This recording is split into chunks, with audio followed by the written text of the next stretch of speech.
Hello guys. तो अब हम डिस्कस करने जा रहे हैं एक बहुत ही इंपॉर्टेंट पार्ट वाईडीएससी का, means young double slit experiment का जो सेकंड पार्ट है। पहले तो हमने फाइंड आउट किया था कंडीशंस, क्लियर, कि जिसमें हमने कंडीशन ऑफ मैक्सिमा और मिनिमा को फाइंड आउट किया था। जो आपके पास मैक्सिमा की कंडीशन थी वो क्या थी? इवन इंटीग्रल्स में थी, means even integral of pi, even integral of lambda by 2। और जो हमने कंडीशंस फाइंड आउट करी थी for the destructive interference means for the minima, तो वो आपके पास क्या थी? और इंटीग्रल ऑफ पाई और इंटीग्रल ऑफ लैम्डा बाय 2 इस टाइप से करी थी। बट अब जो हमारे पास नेक्स्ट आर्टिकल है, we have to find out the position of the fringes. मतलब क्या है, जो आपको मैक्सिमास और मिनिमास मिले हैं वो किस पोजीशन में मिले हैं, कितने डिस्टेंस के अबाउट मिले हैं, वो हमने यहाँ पे फाइंड आउट करना है। और साथ ही साथ हमने क्या करना है, ये जो फ्रिंजेस यहाँ पे बनती है, ये जो पैटर्न ऑन द स्क्रीन बनते हैं, तो हमने ये फाइंड आउट करना है उनकी विड्थ कितनी होगी। क्लियर? तो यहाँ पे एक्चुअल में क्या होता है, जो डार्क फ्रिंजेस होती है और जो ब्राइट फ्रिंजेस होती हैं, दोनों का विड्थ क्या रहता है? सेम रहता है। वी हैव टू शो कि दोनों का विड्थ आपके पास सेम कैसे रहता है। क्लियर? तो देखते हैं कि आर्टिकल को करना कैसे है। तो आपके पास देखिए है कैसे,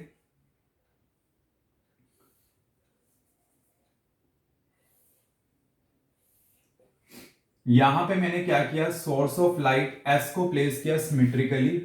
ये मेरे पास स्लिट S1 है, ये मेरे पास स्लिट S2 है, और यहां पे मेरे पास ये है स्क्रीन, जहां पे मैंने क्या करना है, पैटर्न को ऑब्टेन करना है। क्लियर? अब देखिए यहां पे क्या है, ये जो दोनों स्लिट्स हैं, इन दोनों के बीच में हमने डिस्टेंस को लिया है स्मॉल डी। क्लियर? और यहां पे स्लिट और स्क्रीन के बीच में जो डिस्टेंस है वो हमने कंसीडर किया है कैपिटल डी। क्लियर? अब देखिए यहां से मैं सिंपली ये रेफरेंस लाइन ले रहा हूं लाइक दिस। ये मैंने जस्ट एक रेफरेंस लाइन ली है, ये टोटल डी है, ये मेरे पास सेंट्रल पॉइंट है, तो ये कितना हो जाएगा? d/2। ये मेरे पास कितना हो जाएगा? d/2।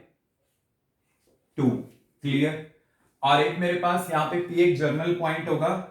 मतलब जर्नल पॉइंट लेने का पर्पस क्या? We have to find out the condition at the general point, कि हाँ कि जब वो मैक्सिमा का होगा तो क्या होगा, जब वो मिनिमा का होगा तो क्या होगा। तो यहां से मैंने एक रे यहां पे,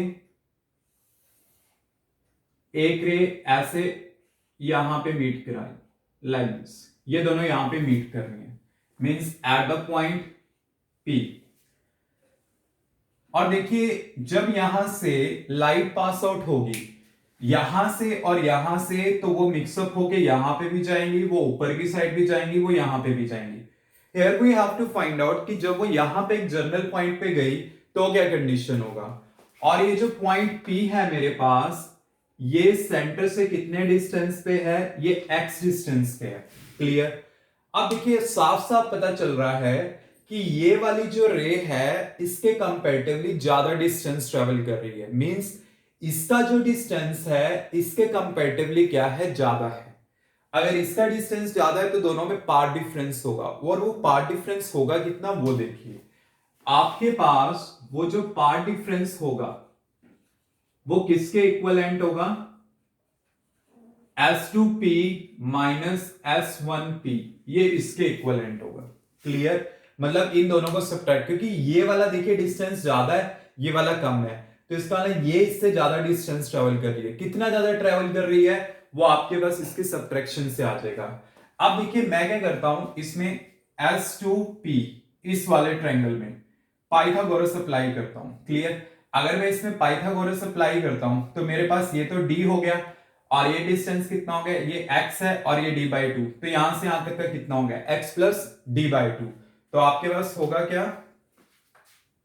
S2P का होल स्क्वायर इक्वल टू क्या होगा? Capital D square plus x plus d/2 का होल स्क्वायर, मतलब d square x plus d/2 का होल स्क्वायर। अब देखिए मैं यहां पे क्या कर रहा हूं, S2P का जो होल स्क्वायर होगा, यहां पे मैं d स्क्वायर को कॉमन ले लेता हूं, तो क्या आ जाएगा? 1 plus x plus d/2 whole square divided by D square, ये मेरे पास आ जाएगा। क्यों? क्योंकि देखिए जब आप डी स्केयर को कॉमन लोगे तो उससे डिवाइड हो जाएगा, सिंपल सी बात है। अब देखिए मैंने दोनों साइड क्या लेना है, स्केयर रूट लेना है। तो मेरे पास क्या आ जाएगा, S2P equal to D 1 plus x plus D by two whole square D square raise to power 1/2। क्योंकि इसका स्क्वायर रूट किया तो ये सिंपल आ गया, ये भी सिंपल आ गया, इसका करोगे तो ये आ जाएगा। अब देखिए बाइनोमियल डिस्ट्रीब्यूशन क्या कहती है, बाइनोमियल थ्योरम क्या कहती है कि 1 plus x raise to power n, तो क्या होता है 1 प्लस एन एक्स, मतलब आपके पास ये प्रॉपर्टी होती है ना 1 plus x raise to power n, क्या होता है 1 प्लस एन एक्स होता है। अगर ये 1 प्लस एन एक्स होता है तो इस 1/2 को मैं क्या करता हूं, अंदर शिफ्ट कर देता हूं। क्लियर? तो जब मैं इसे अंदर शिफ्ट करूंगा तो क्या होगा, S2P equal to D 1 plus x plus D by two का whole square divided by 2D square, ये मेरे पास आ जाएगा। मतलब मैंने जस्ट किया क्या है, इस 1/2 को अंदर शिफ्ट कर दिया, ये मेरे पास आ जाएगा। अब ये जो d है, d को मैं अंदर मल्टीप्लाई कर देता हूं तो क्या आ जाएगा, S2P equal to D plus x plus D by two का whole square divided by 2D। क्योंकि देखिए जब मैं इसे d से मल्टीप्लाई करता हूं तो ये dd क्या होंगे, cancel out, you will get this. Clear? तो मेरे पास S2P तो ये आ गया। ऐसे अगर मैंने S1P कैलकुलेट करना है तो वो होगा ये, और उसमें मुझे ये वाली ट्रायंगल लेनी पड़ेगी। और इस ट्रायंगल में देखिए आपके पास है क्या, यहां से यहां तक का डिस्टेंस x है और ये है d/2, तो कितना बचेगा हमारे पास, x माइनस d/2। तो मतलब करना क्या, आपने इसको कैलकुलेट नहीं करना, आपको ये डिस्टेंस पता चल गया कि x माइनस d/2 होगा। तो आप इसको कैसे करोगे, S1P आपने लिख देना है कि क्या होगा, d plus x minus d/2 का होल स्क्वायर 2D, ये हमारे पास होगा। क्लियर? अब देखिए आपके पास क्या है, जो पार्ट डिफरेंस है वो कैसे आएगा, दोनों की सब्ट्रैक्शन कर दो, और जब मैं दोनों को सब्ट्रैक्ट करूंगा तो यहां पे ये दोनों तो कैंसिल आउट हो जाएंगे, तो मेरे पास क्या आ जाएगा, जो पार्ट डिफरेंस होगा वो किसके इक्विवेलेंट आ जाएगा, x प्लस d/2 का whole square divided by 2D minus of x plus x minus d/2 का whole square divided by 2D।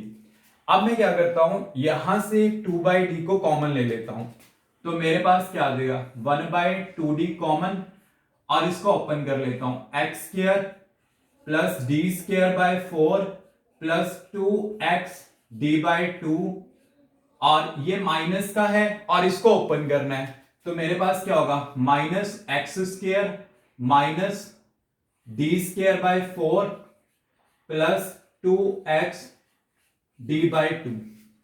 अब होगा क्या यहां पे,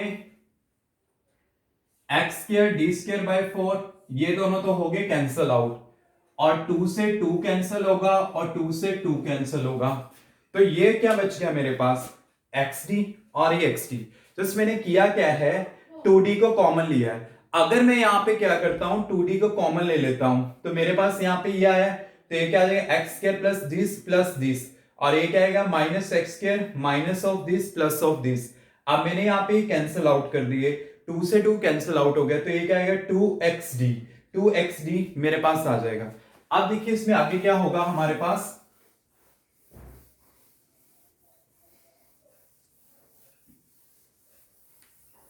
यहां पे मेरे पास क्या चीज आएगी, जो पार्ट डिफरेंस होगा, यहां पे पार्ट डिफरेंस मेरे पास आ जाएगा इक्वल टू 1/2D, और यहां पे आ जाएगा 2xd, ये आ जाएगा 2 से 2 कैंसिल आउट, और यहां पे मेरे पास आ गया xd डिवाइड बाई दिस, ये पार्ट डिफरेंस आ गया। अब मैंने जो स्क्रीन पे एक जर्नल पॉइंट लिया था, और मैं अगर उसे मान के चलता हूं if P be a point of maxima, तो मेरे पास क्या होगा, तो मैं यहां पे कहता हूं if P be a point of maxima, अगर मेरे पास वो मैक्सिमा का पॉइंट होता है तो क्या होगा, अगर मैक्सिमा का पॉइंट होता है तो ये जो पार्ट डिफरेंस मेरे पास आया था वो किसके इक्विवेलेंट होगा, even integral of lambda by 2 के इक्विवेलेंट होगा। इवन इंटीग्रल मतलब 2 से 2 कैंसिल आउट, तो मेरे पास क्या आ गया, x D divide by capital D equal to n lambda. तो एक्स क्या आ जाएगा, n D lambda by small D, ये मेरे पास आ गया। अगर मान लो ये मेरे पास एक जनरल पोजीशन आ गई फॉर द nth फ्रिंज। अगर मान लो मैं यहां पे इसको सबस्क्रिप्ट की फॉर्म में लिखता हूं तो मैं ऐसे लिख देता हूं n D lambda by small D. अगर n का वैल्यू मेरे पास 0 होगा तो x जीरो क्या आ जाएगा, 0। अगर n का वैल्यू मेरे पास 1 होगा तो x1 क्या आ जाएगा मेरे पास, d lambda by small D. अगर मेरे पास n का वैल्यू 2 होगा तो x2 कितना आ जाएगा मेरे पास, 2d lambda by small D. ऐसे करके मैं जितनी मर्जी फ्रिंजेस का यहां पे कैलकुलेट कर सकता हूं। तो आगे देखिए हम इसको अंडरस्टैंड कैसे कर सकते हैं कि अगर मैं यहां पे स्क्रीन बना लेता हूं कि जैसे मान लीजिए स्क्रीन है और ये मेरे पास सेंट्रल स्पॉट है। सेंट्रल तो कितने डिस्टेंस पे होता है, 0 पे ही होता है। जो फर्स्ट फ्रिंज है यहां से कितने डिस्टेंस पे है, वो x1 डिस्टेंस पे है, क्लियर। और जो मेरे पास नेक्स्ट फ्रिंज होगी सेकंड, वो कितने डिस्टेंस पे होगी, x2 पे होगी। अगर मैं थर्ड फ्रिंज यहां पे लेता हूं तो वो कितने डिस्टेंस पे होगी, x3 डिस्टेंस पे होगी। इस टाइप से ना आप डिस्टेंसेस फाइंड आउट कर सकते हो, और सेंटर तो है ही 0 डिस्टेंस पे। और ये जो मेरे पास ब्राइट बने हुए हैं ना स्पॉट, इनके बीच में क्या होंगे, ये वाले जो रीजन होंगे, this one this one this one, ये मेरे पास क्या होंगे, डार्क होंगे। तो अगर मैं दो ब्राइट की पोजीशन को सब्ट्रैक्ट कर दूं, मतलब एक x0 हो गया एक x1, या फिर x1 x2 को, मतलब कोई भी सक्सेसिवली ऑर्डर में इनको या इनको, तो मेरे पास किसकी विड्थ आएगी, डार्क की विड्थ आ जाएगी। तो यहां से मेरे पास जो बीटा डार्क होगा, मतलब डार्क फ्रिंज विड्थ, वो कैसे आएगा, कोई भी दो सब्ट्रैक्ट कर दो आपस में, जैसे 2d lambda by small D minus D lambda by small D, तो कितना आ जाएगा ये, D lambda by small D. तो बीटा डार्क और सभी की डार्क फ्रिंज विड्थ कितनी होगी, D lambda by small D होगी। ऐसी अगर मेरे पास यहां पे मिनिमस का पॉइंट होता है, अगर मैं कह देता हूं if P be a point of minima, अगर वो मिनिमा का पॉइंट होता है तो क्या होता है, ये जो पार्ट डिफरेंस यहां पे होगा ये किसके इक्विवेलेंट होगा, odd integral of lambda by 2 के इक्विवेलेंट होगा, क्लियर। और इसको मैं कैसे लिख सकता हूं, 2n+1 d lambda by 2d, और इसको ना मैं सबस्क्रिप्ट की फॉर्म में लिख रहा हूं like this, 2n+1 d lambda by 2d। और जैसे मैंने आपको ये चीज बताई है ना, आपने वैसे ही करनी है, आपने बुक्स के अकॉर्डिंगली नहीं करनी, because it will be easy to learn for you. तो आपने इसको n+1 लिख देना है, कैसे, क्यों, क्योंकि देखिए जब मैं n का वैल्यू यहाँ पे 0 पुट करूंगा तो ये क्या होगा, x1 आ जाएगा, और यहाँ पे 0 पुट किया तो क्या आ जाएगा, d लैम्डा बाय 2d। अगर मैं n का वैल्यू यहाँ पे 1 पुट करता हूं तो क्या आएगा, x2 आएगा, तो ये मेरे पास क्या आ जाएगा, यहाँ पे 1 पुट किया 3d लैम्डा बाय 2d। अगर मैं यहाँ पे n का वैल्यू 2 पुट करता हूं तो क्या आ जाएगा, x3 आ जाएगा, ये क्या आ जाएगा मेरे पास 5d लैम्डा बाय 2d। तो इससे हमें क्या पता चल रहा है कि ये फर्स्ट की आएगी, सेकंड की आएगी, थर्ड की आएगी, और ये किसकी पोजीशन देगा, डार्क की। और डार्क के बीच में क्या होती है, ब्राइट, तो इससे ब्राइट की विड्थ आ जाएगी। तो यहां पे सब्ट्रैक्ट करके अगर मैं ब्राइट फ्रिंज विड्थ निकालता हूं तो मेरे पास ब्राइट फ्रिंज विड्थ कितनी आएगी, तो मेरे पास आ जाएगी बीटा ब्राइट, सक्सेसफुली ऑर्डर में दो को सब्ट्रैक्ट कर दें, 3d lambda by 2d minus d lambda by 2d। तो यहां पे मैंने क्या करना है, d लैम्डा बाय d को कॉमन ले लिया, 3/2 माइनस 1/2, ये क्या होगा 1, तो ये क्या आ जाएगा, d लैम्डा बाय दिस। और इससे हम क्या चीज शो कर सकते हैं कि जो डार्क फ्रिंज विड्थ होती है और जो ब्राइट फ्रिंज विड्थ होती है, मींस ये दोनों जो रिजल्ट है ना मेरे पास, एक ये वाला और एक ये वाला, ये क्या इंडिकेट करते हैं कि आपके पास दोनों क्या है, सेम है। सो वी कैन शो कि beta bright equal to beta dark होगा। अगर आपके पास ये शो करने के लिए आता है, then you have to show from the starting. और ये 5 नंबर का कंप्लीट आर्टिकल आता है, तो आपने इसमें सब कुछ लिखना है और इसको इस तरह से आपने अटेम्प्ट करना है। अगर कोई सिंपल पूछता है कि पोजीशन बताओ nth की क्या होगी, nth ब्राइट की, nth डार्क की, तो पोजीशन के लिए ना जस्ट आपने x के वैल्यू फाइंड आउट करने हैं, जैसे ये किए। दीज आर द पोजीशंस, कि जैसे मान लीजिए अगर मैं कहता हूं कि ये स्क्रीन है, ये सेंट्रल है, ये ब्राइट स्पॉट है और इनके बीच में डार्क है, ये वाला डार्क हो गया, ये वाला डार्क हो गया। तो ये डार्क कितने डिस्टेंस पे है, तो वो ये x की वैल्यूज हैं जो आपने निकालनी है। अगर विड्थ निकालनी है तो वो आपके पास क्या होगी, अलग होगी। तो इस टाइप से हमने क्या करना है, इस कंप्लीट आर्टिकल को डिस्कस करना है। क्लियर?